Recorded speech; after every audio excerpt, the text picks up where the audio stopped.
मंडळी काल संध्याकाळी आम्ही डोम्या लावलेला आणि काका बोलले की मळबट असताना जर ऊन पडला तरच मासे भेटतील आणि कालपासून पाऊस होतो. तो बघा माझ्या पाठीमागे डोम्या आणि आता चिलाव काय म्हणतात की भेटणार नाही तर आमका हो बघा ह्यो ह्या गावला एका घोळाच म्हणतात. एका घोळाच मासो म्हणतात. तर ह्याची आपण आता रेसिपी बनवूया आणि तुमचा संपूर्ण व्हिडिओ बघूचो असतात ना तर माझ्या SM मालवणी या यूट्यूब चॅनलवरती संपूर्ण व्हिडिओ मी अपलोड करणार आहे. तिथे जाऊन तुम्ही नक्की बघा. तर तुमका किती मासे गावले ते बघा. हे बघा नुसता गोळाच नाही गावला तर हे बारीक सारीक हो एक टोळ गावलो टोळ मेलो.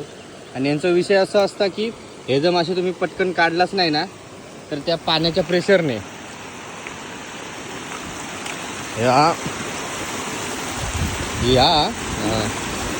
काय म्हणताय या डोम्या आणि वरनं पाणी ह्या डोम्या आणि वरनं पाणी पडताना तर त्याच्या प्रेशरने मासे लगेच मरतात. आता तरी कमी या म्हणून ते लगेच ह्या करूचे लागतात.